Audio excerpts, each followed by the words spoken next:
The red alert blared through every deck of the UES Defender, its warning lights casting an eerie glow across Captain James Miller's tired face. He gripped the edges of his command chair, watching the tactical display with growing despair. 15 Earth ships against 40 stellar Dominion vessels, and those were just the ones they could see through the sensor jamming. "Sir, hull reports damage on decks 3 through 7, shouted Tom Barnes from his station.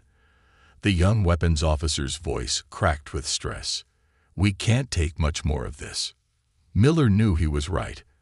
The battle had been raging for 6 hours straight, and the United Earth Fleet was losing badly.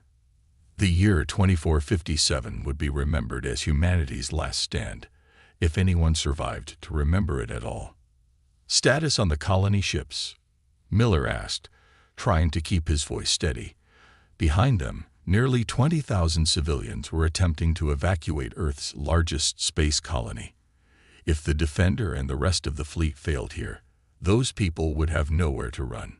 "Still 17 minutes from the jump point, Captain," replied Susan Wright, her hands flying over the navigation console. "The Dominion ships are closing in fast. They'll be in range of the civilian vessels in less than 5 minutes. Miller closed his eyes for a moment. They had fought well, but the Stellar Dominion's technology was simply too advanced.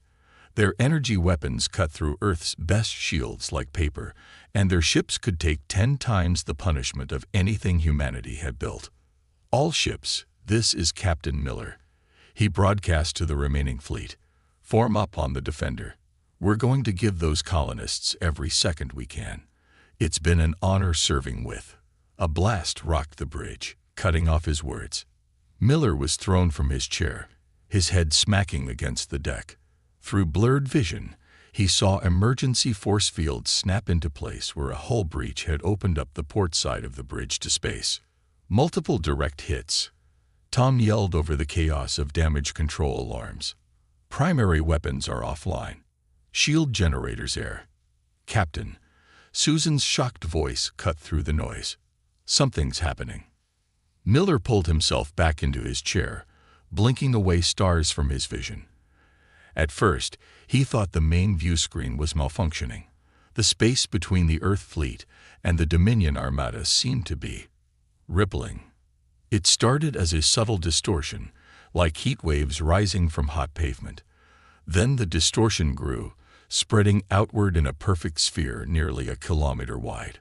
The Dominion ships nearest to the phenomenon immediately broke formation, trying to back away. "Are they launching some new weapon?" Miller asked, but even as the words left his mouth, he knew this was something else entirely. The sphere of distorted space suddenly collapsed inward with a flash of blue-white light so intense that the bridge crew had to shield their eyes. When they looked again, there was a ship there. A ship unlike anything Miller had ever seen. It was massive, easily twice the size of Earth's largest battleship. Its hull was a deep slate gray that seemed to drink in the light of nearby stars. The design was clearly human in origin. Miller could see the familiar elements of Earth ship architecture, but it was somehow wrong, as if someone had taken everything he knew about spacecraft design and twisted it sideways. "Sir," Tom's voice was barely a whisper. "Those readings, I've never seen anything like it. The power output is off the charts. Their shields, if that's what they are, they're operating on principles our sensors can't even analyze." Before anyone could respond, the mysterious ship moved. Its acceleration was impossible, breaking every law of physics Miller had ever learned. One moment it was stationary, the next it was in the midst of the Dominion fleet.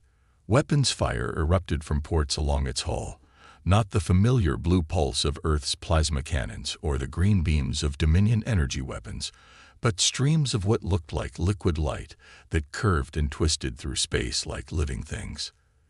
The effect on the Dominion ships was devastating. Their supposedly impenetrable shields collapsed instantly.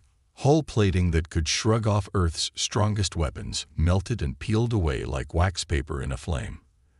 The mysterious ship moved through their formation with impossible grace, each shot finding its mark with perfect precision.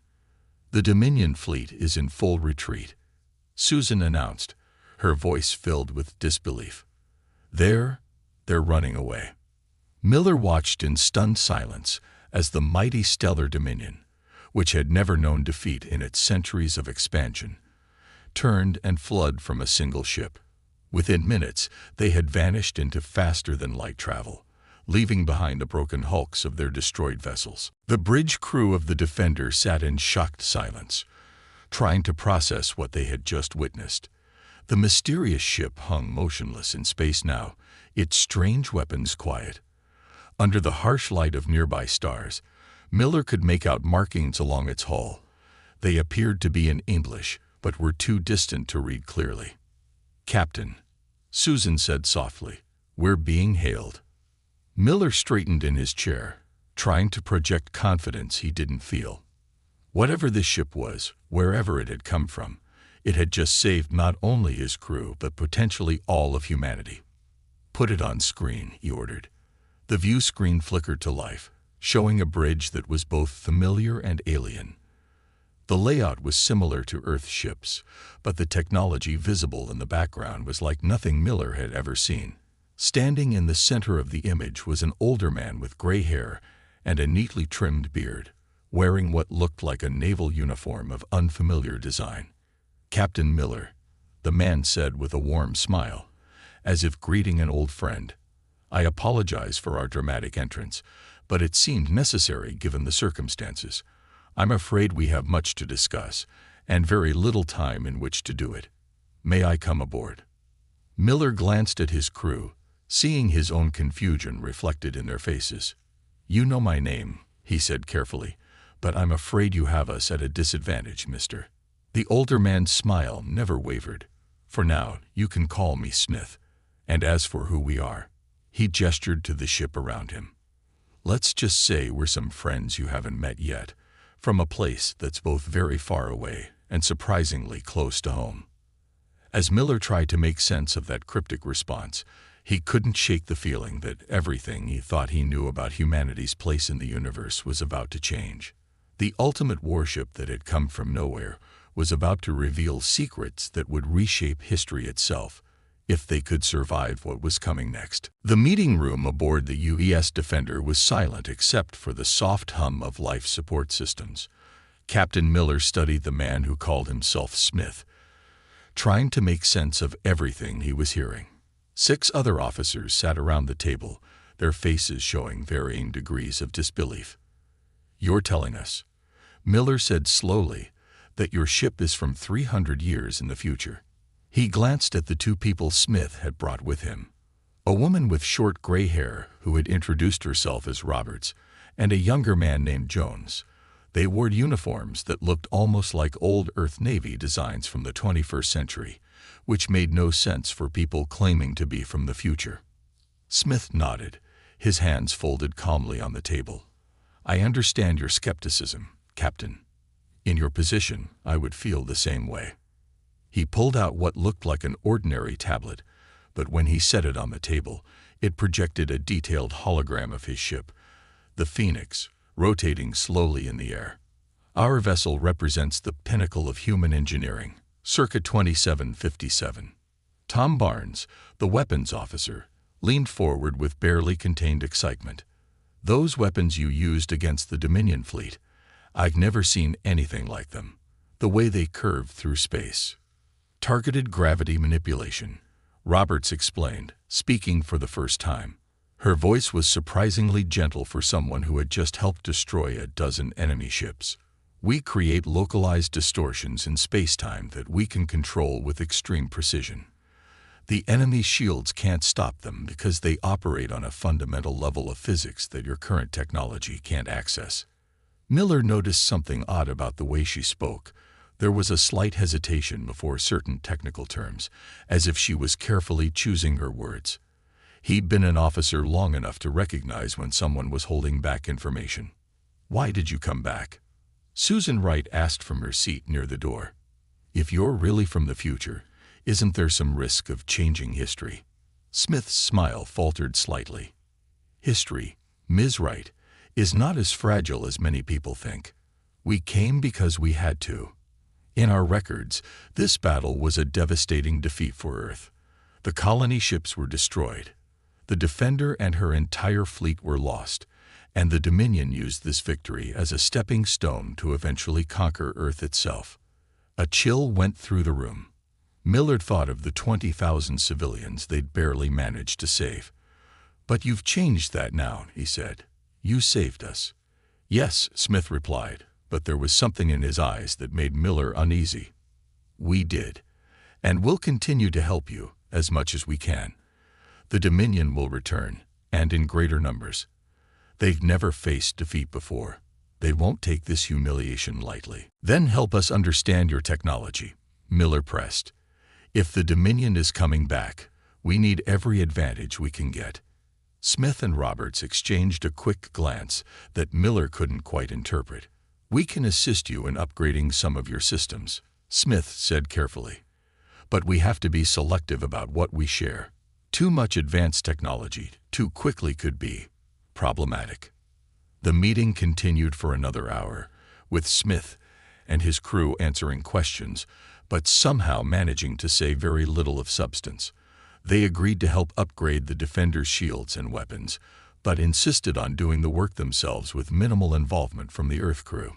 Later, in his private quarters, Miller reviewed the recording of the meeting. Something wasn't adding up. He played back the moment when Roberts had explained their weapons technology, freezing the image on her face. "Computer," he said, "analyze facial expressions and vocal patterns of the subject during this segment. Compare to baseline human deception indicators." The computer churned for a moment before displaying its results.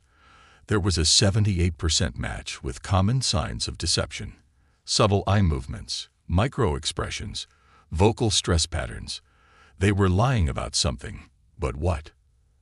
A knock at his door interrupted his thoughts. "Come in," he called out. Susan Wright entered, carrying a datapad.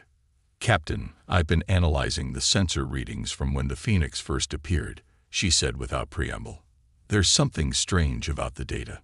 Miller gestured for her to continue. "The spatial distortion that preceded their arrival. It doesn't match any known form of time travel theorized by our scientists. The energy signature is all wrong. But I found something else." She handed him the pad. "These readings from their hull.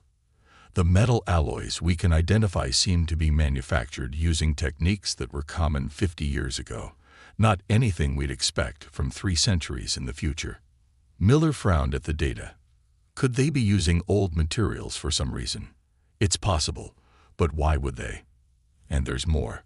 Susan pulled up another set of readings. Their crew is only 12 people, but they're running a ship that should need at least 100. When I scanned their life support usage, it showed they're using exactly, and I mean exactly, the amount of resources you'd expect for 12 people. No variations, no fluctuations. It's as if the readings are being fed to our sensors artificially," Miller finished. He stood up and began pacing. Their uniforms look like ancient designs. They use surprisingly simple names. They're evasive about specific details of their technology. And now these sensor readings. What are you thinking, sir? Miller stopped at his viewport, staring out at the Phoenix where it hung in space alongside the Defender. "I'm thinking we need to find out what they're really hiding. Have engineering send Lisa Thompson to help with the upgrades. She's our best engineer, but more importantly, she's good at noticing details others might miss." "You think they'll accept help from our crew?" "They've been pretty insistent about working alone." "They won't have a choice," Miller said firmly. "This is still our ship. If they want to upgrade our systems, they'll have to work with our people." He turned back to Susan. "In the meantime, I want you to dig deeper into those sensor readings. Something tells me our visitors from the future aren't being entirely honest about where, or when, they really came from." As Susan left his quarters, Miller looked back at the Phoenix. The massive ship was a mystery wrapped in contradictions, and he had a feeling that uncovering its true origins would either save humanity or lead them into an even greater danger than the stellar dominion had ever posed. Lisa Thompson had always believed that machines couldn't lie. People could lie, data could be faked, but the machines themselves, their design, their construction, the way they fit together, always told the truth if you knew how to look. As she stood in the Phoenix's engine room, everything she saw was telling her a story that made no sense at all. "Please don't touch that panel," Roberts said from behind her. The older woman hadn't left Lisa's side since she'd come aboard, watching her every move with poorly hidden concern. Lisa pulled her hand back from what looked like a standard power distribution node, except it had markings she'd never seen before. Some looked Chinese, others reminded her of old Russian spacecraft designs, and a few seemed completely alien. "Sorry," Lisa said, trying to sound casual, "just admiring the work. The way you've integrated the quantum field generators with the main power grid is fascinating." She watched Roberts carefully as she said this, noting how the woman's expression didn't change at all, as if she didn't really understand what Lisa was talking about. "Yes, well, 300 years of advancement gives you some interesting options," Roberts replied vaguely. She gestured toward another section of the engine room. "The upgrades to your ship's shields will mainly focus on the frequency modulation systems. We can show you the basic maintenance procedures once they're installed."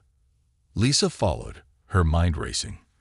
In the 6 hours she'd been aboard the Phoenix, she'd spotted at least 20 things that contradicted the future technology story.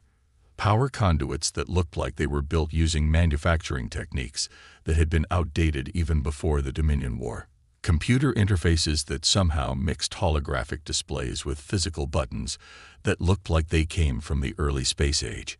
And strangest of all, sections of the ship that seemed to use completely different technological bases, as if they'd been built by entirely different civilizations. Her tablet beeped softly. A message from Captain Miller. "Anything useful?" Lisa glanced at Roberts, who was busy explaining something about shield harmonics to one of the Defender's junior engineers. She quickly typed back, "Everything. Nothing makes sense. This ship isn't from the future. It's from somewhere else entirely. Need more time." "The shield modifications are nearly complete," Smith announced, walking into the engine room. He smiled at Lisa, but she noticed his eyes were sharp, watching her just as carefully as Roberts did. "Your ship's defensive capabilities should be significantly improved." "That's great," Lisa said brightly. "I'd love to see the theoretical models for the modifications, so we can better understand how to maintain them."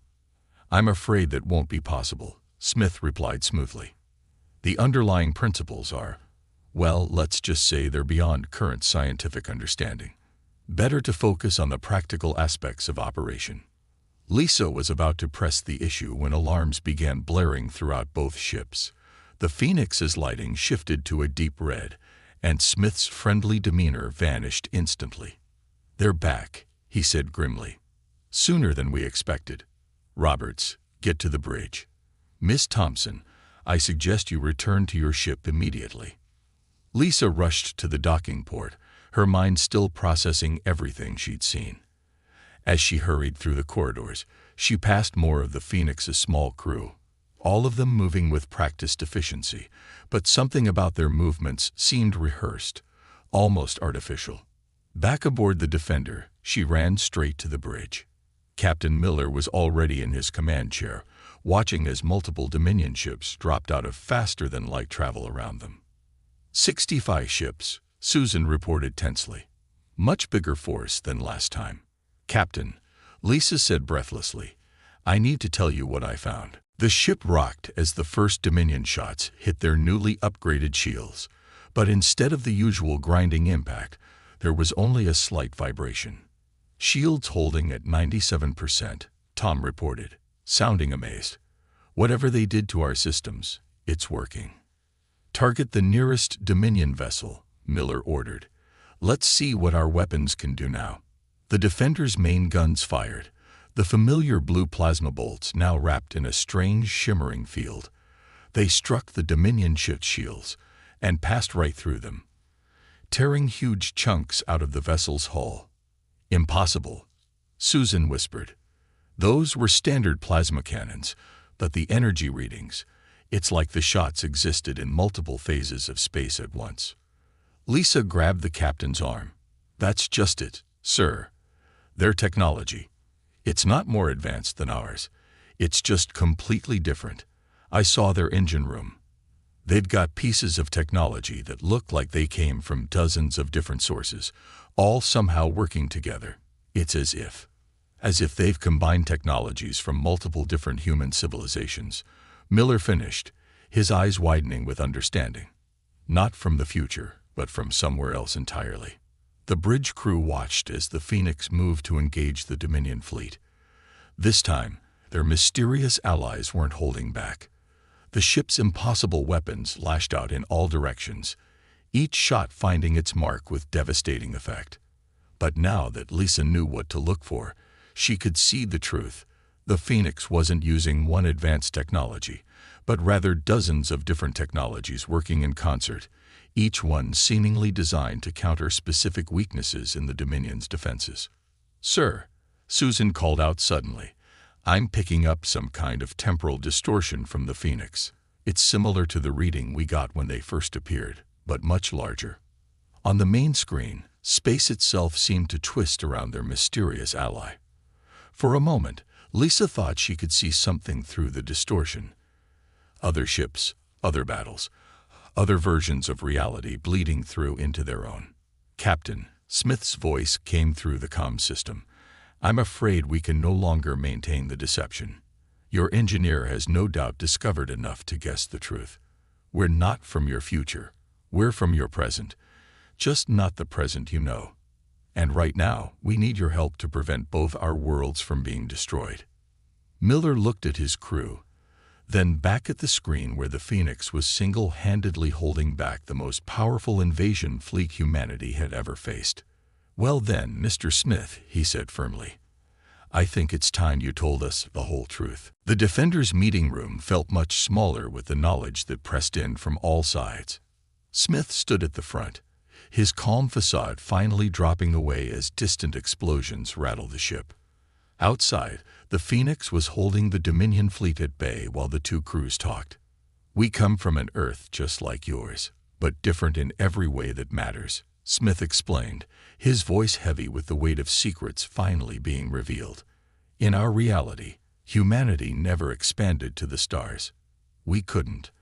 Our Earth was under constant attack from the moment we first reached space." "Attacks from whom?" Miller asked, though something in his gut told him he already knew the answer. "Everyone," Roberts said simply. "The Dominion was just one of dozens of hostile species we encountered. In our timeline, Earth became a fortress world. We poured every resource we had into defense technology. The Phoenix isn't a warship from the future. It's a warship built by humans who never had the luxury of peace." Lisa Thompson spoke up from where she sat examining data from the Phoenix's engines. "That's why your technology seems so mixed up. You've taken defensive systems from every human culture in your world and combined them." Smith nodded. "Chinese shield harmonics, Russian weapon stabilizers, Indian gravity manipulation systems, African quantum field technology. In our world, every nation developed its own unique ways of fighting back. The Phoenix represents the combined defensive knowledge of an entire planet that knew nothing but war for 3 centuries. A massive impact shook the room. Tom's voice came through the intercom. "Captain, the Dominion fleet is changing formation. They're trying something new. We need to get back to our ships," Smith said urgently. "But you need to understand what's really happening here. The Dominion isn't just fighting a war of conquest. They're fighting a war of extinction, across multiple realities." Miller felt his blood run cold. "What do you mean?" "We discovered it by accident," Roberts explained quickly as they hurried toward the bridge. "Our dimensional sensors detected them moving between realities, systematically wiping out humanity in every universe they could find. In some timelines, they use outright attacks. In others, they manipulate events to prevent humans from ever developing space travel.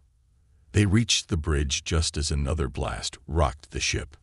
On the main screen, the Dominion fleet was moving into a spiral pattern none of them had seen before. "That's a dimensional pierce formation," Smith said grimly. They're going to try to bring in reinforcements from another reality. We've seen this before. They'll pull in ships from a timeline where they've already won, where they've had centuries to build up their forces. Susan's hands flew over her console. The energy readings are off the charts. They're creating some kind of tear in space-time. Now you know why we had to intervene, Smith said, turning to Miller. Your Earth's development path created incredible advancements in offensive capabilities, weapons and tactics that we never developed in our defensive-focused world. The Phoenix can protect against almost anything, but we lack the ability to strike back effectively. Miller understood in a flash. You need our weapons. Yes, combined with our defensive systems, we might have a chance to stop them once and for all. But we have to act now, before they bring in their reinforcements. Lisa, who had followed them to the bridge, suddenly spoke up.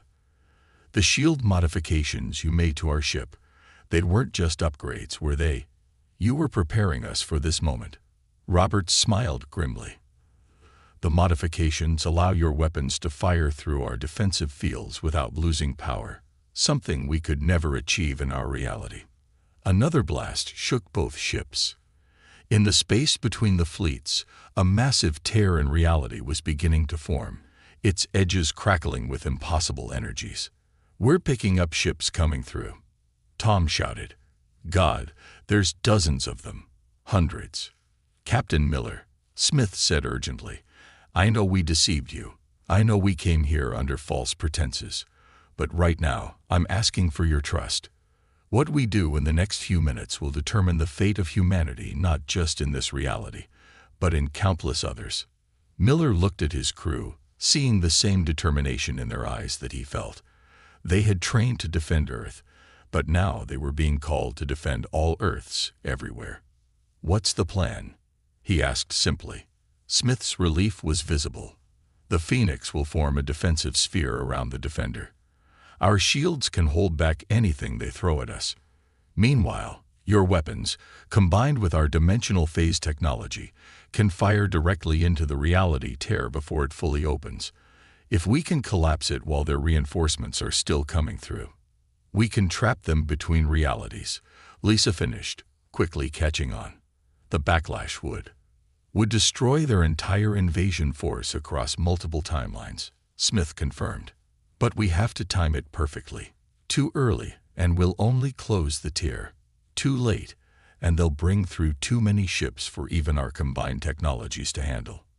Miller took a deep breath, then straightened in his chair. Susan, plot us a course directly toward that tier. Tom, charge all weapons to maximum. Let's show these aliens what happens when they push humanity too far, in any reality. As the defender began to move, protected by the Phoenix's impossibly powerful shields, Miller couldn't help but smile grimly. The Dominion had thought they could simply wipe humanity out across all realities. They were about to learn that humanity's greatest strength wasn't in its weapons or shields, but in its ability to join together in the face of impossible odds. The next few minutes would either be humanity's finest hour, or its last stand across 1,000 different worlds. Space itself seemed to scream as the reality tear grew larger, its edges burning with colors that human eyes were never meant to see. The defender pushed forward, wrapped in the protective embrace of the Phoenix's dimensional shields, as more Dominion ships poured through from another universe. Energy readings are going critical, Susan reported, her voice steady despite the chaos around them. The tear is becoming unstable. We've got maybe 3 minutes before it's too large to collapse. Miller gripped his chair as another wave of temporal distortion washed over the ship. Through the main viewport, he could see phantom images of other battles, other versions of this same moment playing out across countless realities. In some, Earth's ships were already burning. In others, the Phoenix had never arrived at all. All weapons are charged to maximum, Tom called out. But these readings don't make sense. It's like we're getting power from multiple versions of our own guns at once. That's exactly what's happening. Smith's voice came through the comm. The Phoenix was moving in perfect sync with the defender, its impossible shields somehow holding back attacks from 3 different realities at once. The closer we get to the tear, the more the timelines blur together. Each version of your weapons will fire simultaneously. Lisa rushed onto the bridge, her hair wild and her uniform stained with coolant from the engine room. "Captain, I figured out how to sync our targeting systems with the Phoenix's dimensional tech. We can guide all versions of our shots through their defensive field and directly into the tear." Miller nodded grimly. "How close do we need to be?" "Too close," Roberts cut in from the Phoenix. "The temporal energies at this range are already starting to affect our shields. Much closer, and they might fail completely." Through the viewport, Miller watched as more Dominion ships emerged from the tier. But something was wrong with them. Their hulls seemed to shift and change, as if they couldn't quite decide which reality they belonged to. Some of them were firing weapons that existed in one universe, but not another, creating chaos in the fabric of space-time itself. "They're desperate," Smith said, his voice filled with grim satisfaction. "They've committed too many forces from too many realities. The tear is becoming more unstable with each ship that comes through. If we strike now, we'll take them all out at once," Miller finished. He keyed the ship-wide comm. "All hands, brace for temporal shock. Tom, target the center of that tier. Susan, give us everything the engines have got. Lisa, keep those weapons synchronized." The Defender surged forward, its engines screaming as they pushed against the laws of physics themselves. The Phoenix moved with them, its shields glowing brighter and brighter as they absorbed impossible amounts of energy from multiple realities. "Dominion ships are moving to intercept," Susan reported. "They've figured out what we're trying to do." "They're too late," Smith said firmly. "Captain Miller, fire when ready. Let's end this across all realities." Miller took one last look at the tear in spacetime, seeing the endless parade of Dominion ships still pouring through. In that moment, he could almost feel the weight of all the other Captain Millers, in all the other realities, making this same choice. Fire. The Defender's weapons erupted, not with their usual blue plasma bolts, but with streams of energy that seemed to exist in multiple states at once. The Phoenix's dimensional technology caught the shots, wrapped them in layers of protective fields, and guided them directly into the heart of the reality tear. For a moment, nothing happened. Then space itself seemed to hold its breath. The tear began to collapse, but not from the edges inward as they had expected. Instead, it began to fracture, spreading cracks through reality like a breaking mirror. Dominion ships caught in the effect began to break apart, their matter scattered across multiple dimensions. "The tear isn't just closing," Lisa shouted over the roar of straining engines. "It's shattering. The feedback is going to ripple through every reality they've invaded. All ships, full reverse," Smith ordered. "Get clear of the temporal wave." Both ships threw their engines into reverse, but the wave of distorted spacetime was faster. It washed over them like a tsunami of broken reality, making everyone aboard feel like they were existing in a dozen different places at once. Miller saw flashes of other lives, other choices, versions of himself that had never joined the fleet, versions where Earth had fallen, versions where the Phoenix had never come. For a terrifying moment, he thought they were all going to be scattered across dimensions just like the Dominion ships. Then the Phoenix's shields flared one last time, burning brighter than a sun. The dimensional energy was channeled, contained, and then redirected back into the collapsing tear. Reality snapped back into place like a rubber band. When Miller could see clearly again, the tear was gone. So were the Dominion ships, not just the ones that had come through, but all of them. The space around them was empty except for floating debris that seemed to fade in and out of existence. "Status report," he managed to croak out. "Shields at 12%, Tom reported shakily. "Weapons are offline. But sir, the Dominion fleet, they're just gone. All of them. Not just here," Smith's tired voice came through the comm. "The temporal wave will have followed their invasion fleet back through every reality they invaded. They haven't just lost this battle. They've lost every battle, in every timeline where they tried to wipe out humanity. The Phoenix's shields, Lisa cut in, concern clear in her voice. That last burst of energy was the last thing they'll ever do, Roberts confirmed sadly. Our primary systems are burned out. We won't be able to travel between realities again. We're stuck here. Miller sat up straighter in his chair. Then I guess you'll need a new home. He smiled. I think Earth could benefit from having some experts in defensive technology around, especially if any other hostile species get similar ideas about invasion. You trust us? Smith asked. After we deceived you. You came to help us when you could have stayed safe in your own reality, Miller replied. As far as I'm concerned, that makes you Earth's allies, no matter which Earth you came from. As the two ships limped back toward Earth, Miller looked out at the stars. Somewhere out there, in countless other realities, other versions of humanity were celebrating their own victories. The Dominion had tried to wipe them out across all dimensions, but instead they had only succeeded in proving one universal truth. No matter what reality you came from, it was never a good idea to underestimate humanity's ability to stand together in the face of impossible odds.